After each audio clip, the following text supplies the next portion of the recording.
de mí un altar, mi corazón tu trono, para ti miré,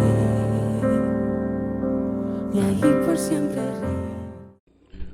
Una vez más, hermanos, nos reunimos en este programa de respuesta bíblica, ¿verdad? Es un privilegio el poder saludarle y compartir las respuestas a preguntas bíblicas, preguntas que ustedes pues me hacen llegar a través del chat, y creo que es importante el poder ir pues capacitándonos, ir aprendiendo, ir verdaderamente formándonos como buenos creyentes, como buenos cristianos, como buenos hijos de Dios. Este es el programa número 2, ¿verdad? Ya que estamos pues iniciando y obviamente pues estamos dándole forma, ¿verdad?, aún a este proyectito, por sobre todo pues con la idea de ir dando respuesta a esas preguntas bíblicas que usted tiene. Agradezco a quienes ya me han enviado sus preguntas y les animo a esperar, ¿verdad?, tener un poquito de paciencia, porque en su debido momento vamos a ir dando respuesta a cada una de ellas. Así pues, es un privilegio, insisto, el poder una vez más unirnos y vamos a tratar de dar respuesta a algunas de las preguntas que me han hecho llegar.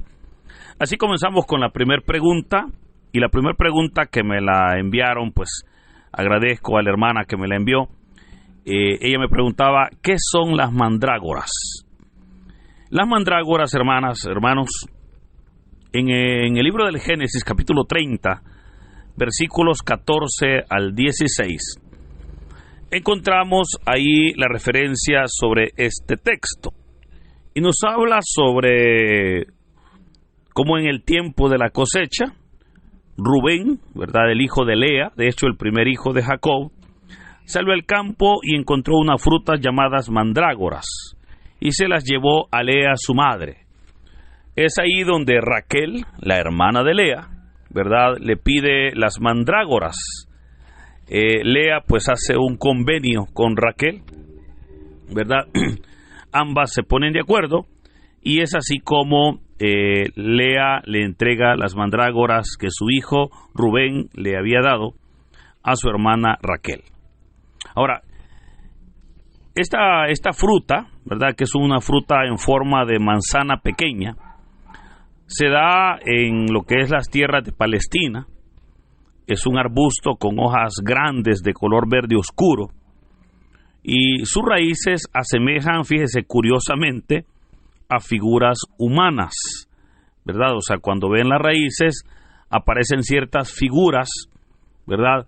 Esto fue lo que dio origen a que los judíos las utilizaran como un afrodisíaco, ¿verdad? Ellos pues le atribuían propiedades afrodisíacas y decían que generaba, ¿verdad?, esa potencia sexual en el hombre y que aseguraba la concepción. Hoy en día, de acuerdo a descubrimientos, de acuerdo a estudios, se ha descubierto que pues no es así, ¿verdad? Es un purgante y es un narcótico, ¿verdad? Pero obviamente pues en el libro del Génesis tenemos este fruto, ¿verdad? Y que justamente solo en ese texto, Génesis 30, tenemos que se nos habla de las mandrágoras. Bien, así entonces continuamos con la segunda pregunta. Y la segunda pregunta es un poquito más amplia la respuesta, ya que obviamente la pregunta es un poquito más profunda, ¿verdad? Y la pregunta que me hacía también otra hermana, ¿verdad?, de la comunidad, pues que me enviaba al chat esta pregunta, ella me decía, ¿qué es el tabernáculo? ¿O qué podemos decir sobre el tabernáculo que se nos describe en el libro del Éxodo, capítulo 40, versículos del 1 al 5? Y voy a leer este texto para poder dar inicio a esta respuesta. Y vea que dice Éxodo 40 del 1 al 5. El Señor habló con Moisés y le dijo: en el día primero del mes primero, levanta el santuario, es decir, la tienda de reunión. Pon en su interior el arca del pacto y cúbrela con la cortina. Lleva dentro la mesa y ponla en el orden. Pon también dentro del santuario el candelabro y enciende sus lámparas. Coloca el altar del incienso frente al arca del pacto y cuelga la cortina a la entrada del santuario. Hermanos, hemos escuchado esta descripción o esta orden que Dios le dio a Moisés sobre el santuario o sobre el tabernáculo, ¿verdad? Es lo mismo. En algunas versiones bíblicas aparece como santuario, en otras versiones bíblicas aparece como tabernáculo. Pero puedo recordarle que la palabra tabernáculo en hebreo es una palabra que lo que significa es tienda o tienda de reunión o también tienda portátil. Y era eso, fíjese, una tienda portátil o santuario que cubría el arca del pacto.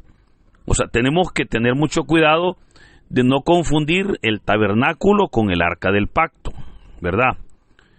Israel lo utilizó desde su construcción en el Sinaí hasta que se construyó el templo. O sea, hasta entonces se dejó de utilizar el tabernáculo.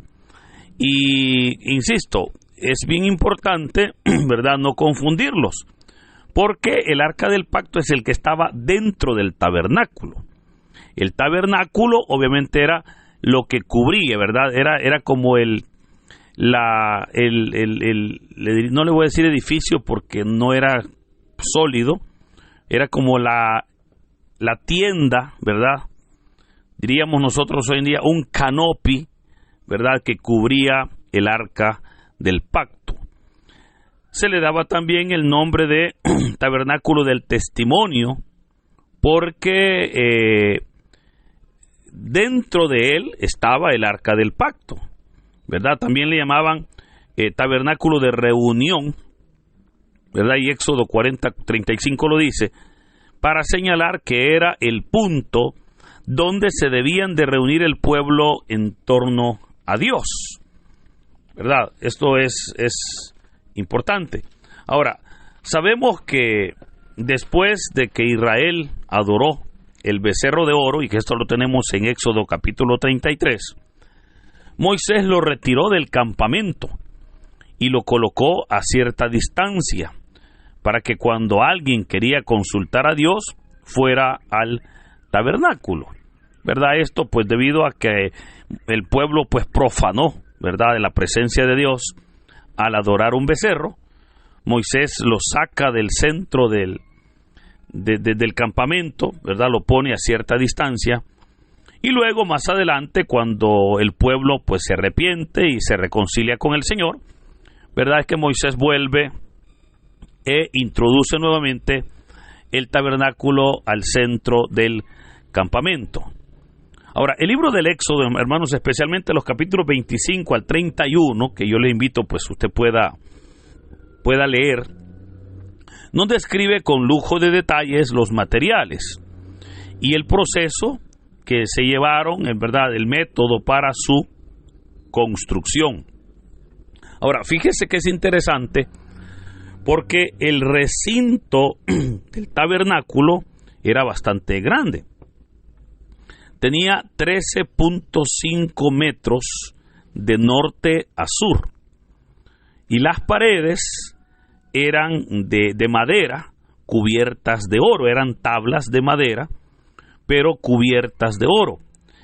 Fíjese que ese elemento tiene algo bien importante, porque ahí se unían dos materiales, ¿verdad?, la madera y el oro. Pero esa madera cubierta de oro, hermanos, teológicamente tiene un simbolismo, y es que se refiere a Cristo, porque en Cristo estaba verdaderamente lo humano cubierto con lo divino, o si usted quiere al revés, lo divino en una figura humana, ¿verdad? Pero sí es importante cómo en Éxodo, todos, fíjese, los instrumentos, todos los muebles que se utilizaban en el tabernáculo eran de madera de acacia cubierta de oro.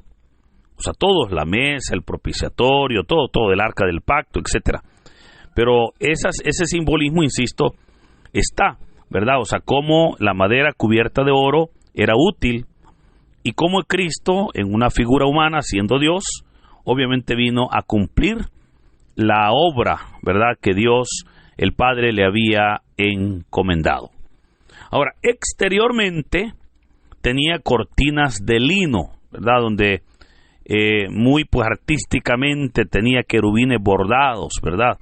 Esto pues era una hermosura. Y por dentro estaba dividido en dos partes, o sea, en dos espacios, le voy a decir así. Y la primera parte era, bueno, quiero contarle que ambas partes estaban separadas por un velo, ¿verdad? Una cortina, pues, era la que separaba ambas partes. La primera parte o el primer espacio era el lugar santo. El lugar santo era el espacio donde estaba el altar, donde estaba la mesa, donde estaba el candelero, ¿verdad? Y era donde estaba el propiciatorio, donde obviamente el sacerdote llegaba y hacía el sacrificio, ¿verdad? En esa mesa se colocaba el pan, en el candelero que estaba el fuego encendido, en el altar se ofrecía el sacrificio, etcétera. Pero a este lugar solamente entraban los sacerdotes. O sea, el pueblo no podía llegar al altar o al lugar santo, solo los sacerdotes. Ahora, separados de una cortina estaba el lugar santísimo. Y el lugar santísimo era un lugar pues similar al lugar santo, pero lo que le hacía especial o lo que generaba que fuera llamado el lugar santísimo y obviamente fuera respetado de esa misma manera, es que dentro de él estaba el arca del pacto, ¿verdad? O sea, le dije, no confundamos el arca del pacto con el tabernáculo. O sea, el arca del pacto era el arca que Dios le ordenó a Moisés que elaborara, siempre de madera cubierta de oro, pero sobre el arca estaba la vara de Aarón, estaba un recipiente, un depósito con maná, y estaban las tablas de la ley. O sea, eso simbolizaba la presencia de Dios ahí, en ese momento, ¿verdad? Entonces, para cubrir ese lugar, ese arca del pacto, es que estaba el lugar santísimo. Y fíjese que es interesante, porque a este lugar solo el sumo sacerdote podía entrar una vez al año. Más adelante se nos va a decir que era para la fiesta de la redención, la fiesta en la cual se podía el jubileo de la redención, donde el sumo sacerdote entraba, ¿verdad?, cuando se realizaba esa fiesta de la expiación, que, dicho sea de paso, fue en una Pascua de expiación que Cristo murió. O sea, por eso dice el Evangelio, ¿verdad? No nos habla mucho sobre eso porque lo describe Éxodo, pero dice, aquella Pascua, dice Éxodo, era especial. Y lo especial es que cada 50 años se celebraba la fiesta de la expiación. Pero cada año el sumo sacerdote, para la misma fecha, entraba, ¿verdad?, a ofrecer pues sacrificios, a ofrecer incienso al Señor. Ahora, el tabernáculo, puedo recordarle, era también armable y desarmable. Esto era porque para poder transportarlo, ¿verdad? Recordemos que Israel iba caminando en el desierto. Entonces ellos lo armaban, se quedaban allí un tiempo, luego lo desarmaban, se levantaban y continuaban su camino, ¿verdad? Y de esa manera, obviamente, es como ellos sentían y tenían el respaldo y la presencia de Dios. Esto es especial y obviamente tenemos nosotros en el Nuevo Testamento, ¿verdad?, la descripción de esa obra en la epístola a los Hebreos. Yo le recomiendo, si usted desea leer un poquito más sobre el tabernáculo, vaya ahí, mire, capítulos 5, 6, 7, 8 de Hebreos, ya que es una epístola inspirada sobre eso, ¿verdad?, sobre el tabernáculo y cómo los sumos sacerdotes entraban, pero cómo Cristo vino a ser el gran sumo sacerdote que entró al lugar santísimo, no hecho por manos de hombres, como el texto nos lo dice en Hebreos, sino, ¿verdad?, al lugar santo, al propio lugar santo que fue la presencia, que es la presencia real de Dios. Así, hermanos, tenemos entonces ya esta respuesta y por sobre todo, pues, basados en la Biblia, que es maravilloso poder nosotros también estudiarla. Creo que tenemos espacio para una tercera respuesta y una persona, una hermana me escribe y me decía: padre, dígame o explíquenos qué es el pecado. Y me pareció interesante esta pregunta, ¿verdad? Ya que en nuestro lenguaje cristiano, la palabra pecado es una palabra tan utilizada, pero muchas veces muchas veces el pueblo de Dios no sabe ni qué es pecado. O sea, a veces hasta atribuyen pecado a cosas que no son pecado, y a otras que sí son pecado no le dan importancia. O sea, y ahí es donde está lo delicado, ¿verdad? Porque hay gente que dice: no, es que eso es pecado, pero también después hacen cosas que sí lo son y ni sabían que sí eran pecado. Así entonces, bueno, podemos ver cómo la palabra pecado, fíjese que si lo leemos etimológicamente, no le encontramos mayor sentido, porque la palabra pecado es una palabra que etimológicamente significa errar al blanco.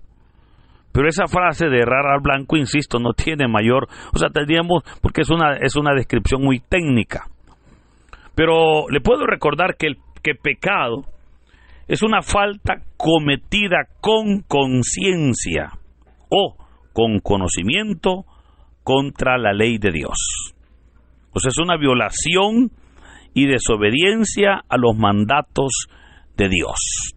Ahora, fíjese que esto es importante, porque la persona sabe lo que es pecado y con conocimiento o con conciencia pura o con conciencia libre, vemos cómo pues comete la falta sabiendo que no la debe de hacer. Ahora, desde Adán y Eva, el ser humano ha vivido en pecado, ¿verdad? Y es importante cómo la palabra de Dios contempla que muchas veces, insisto, pecamos sin saberlo. A estos pecados, fíjese, la palabra de Dios, exactamente en Números 15:27, vemos cómo les llama pecados por yerro, de errar, ¿verdad? O también, como le va a llamar David, pecados de juventud. Ahora, fíjese que esto llama la atención, porque hay pecados, y de acuerdo a Números 15, nosotros cometemos pecados por yerro, o sea, por error o desconocimiento, y pecados con una libre conciencia, o sea, pecados con conocimiento. Y usted me dirá: pero entonces, ¿cuáles son los pecados más graves? Hermano, es que son los dos, con la diferencia que en los pecados por yerro, obviamente usted no tenía conocimiento de qué era pecado. Le pongo un ejemplo. La palabra de Dios dice que un pecado grave es el hecho de que a un trabajador, a un obrero, no se le pague o no se le dé su salario al día. O sea, si hoy es 15 del mes, por ejemplo, y hoy pues, el empleado sabe que hoy va a recibir pago, pero viene el encargado de hacer pues el pago y dice: no, hoy no voy, hasta mañana les voy a pagar. Eso es un pecado grave. O de repente, imagínese que usted contrata a una persona para trabajarle un día de trabajo. Usted le dice a alguien: mira, ve por ejemplo, le dice: mira, ve a arreglarme el jardín y te voy a pagar tanto.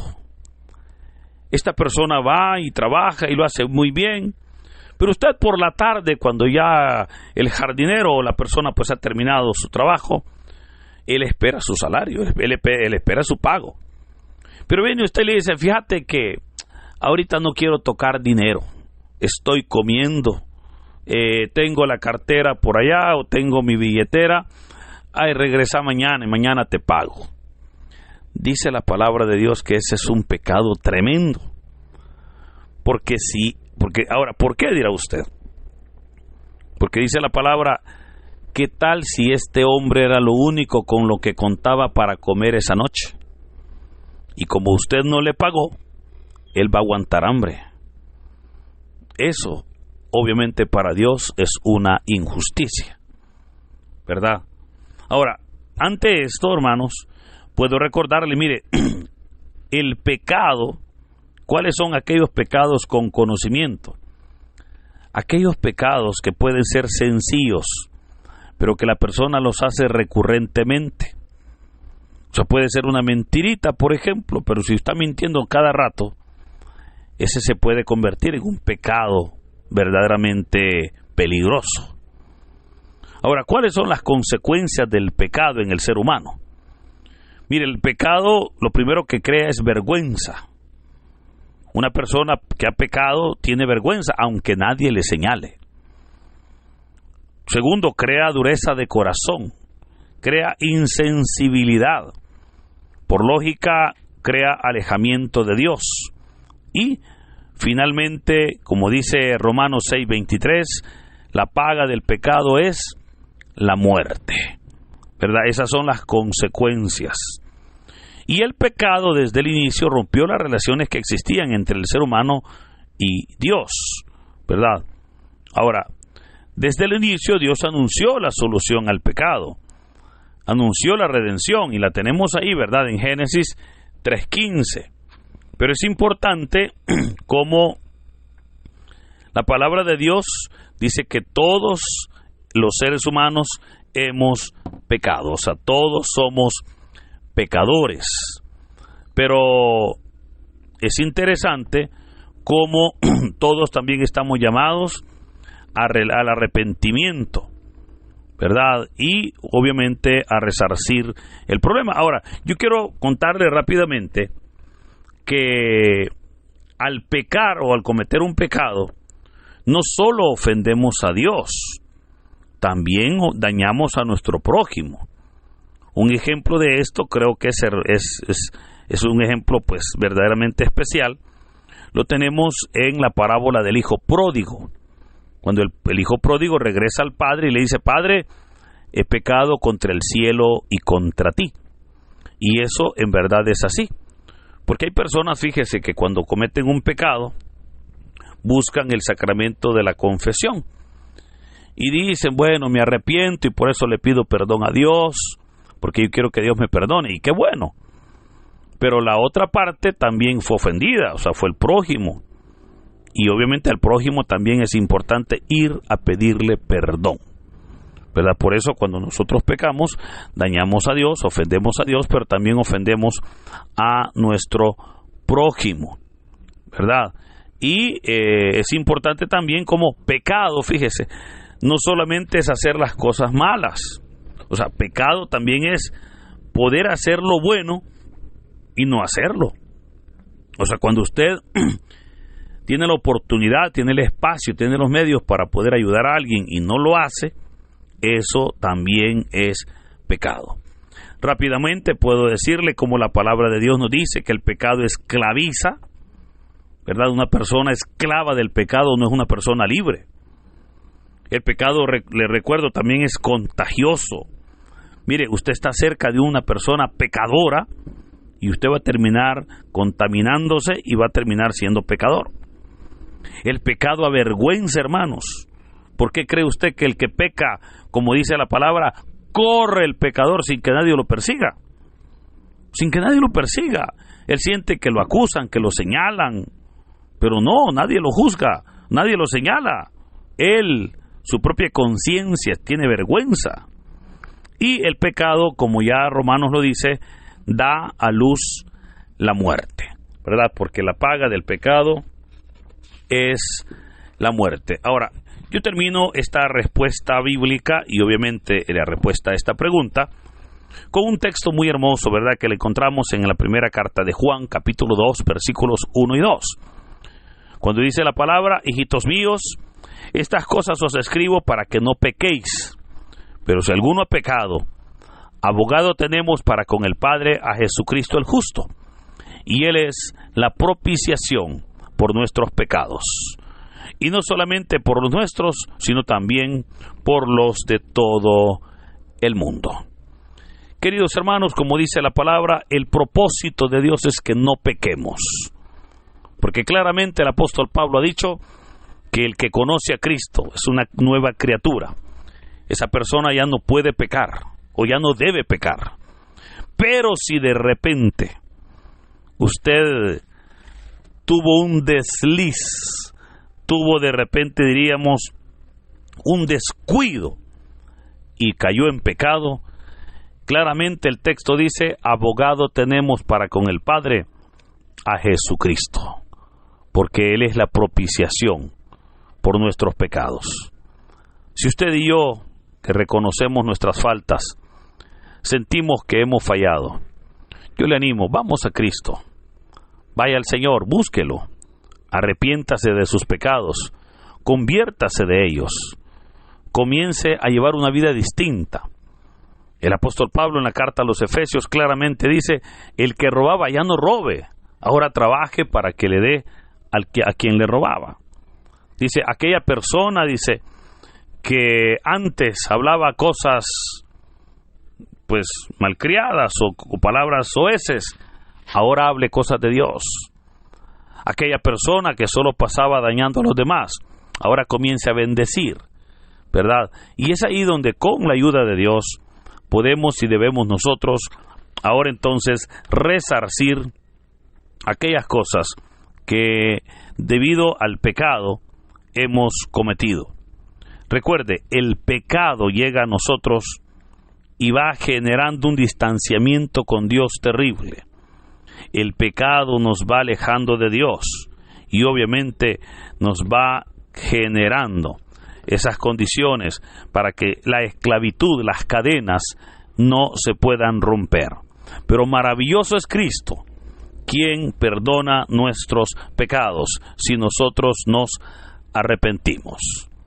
Es el Cordero de Dios el que perdona nuestras faltas, pero para eso es necesario que usted y yo reconozcamos que solos no podemos.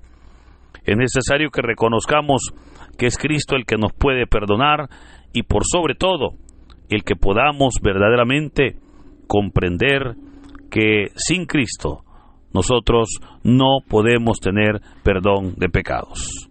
Hay un pecado imperdonable que se lo voy a desarrollar en otro tema, ¿verdad? Cuando surja la pregunta, ¿verdad? ¿Cuál es el pecado? Pero ese ya es otro tema. Pero por ahora, todo pecado que la persona se arrepiente, obviamente tiene perdón de pecados, tiene perdón. Si en verdad hay un corazón contrito y humillado, y si está en nuestras vidas el poder reconocer, el poder confesarlos y por sobre todo el poder generar un cambio de vida para poder ahora dar honra y gloria al Señor. Queridos hermanos, de la mejor manera buscamos pues poder llegar a través de esta respuesta bíblica a su vida, el generar ese crecimiento y por sobre todo el poder también ir creciendo en conocimiento de Dios. Muchísimas gracias, Dios les bendiga.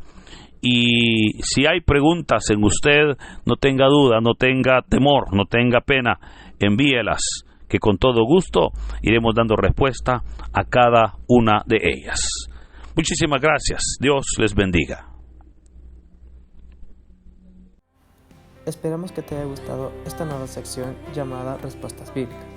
Si tienes alguna pregunta o alguna inquietud sobre la bendita palabra del Señor, te invitamos a que la compartas en la sección de comentarios, ya sea en este video o en los demás videos que estaremos subiendo. Recuerda darle like a este video, suscríbete y comparte para llevar la bendita palabra del Señor a más lugares. Muchas gracias y Dios los bendiga.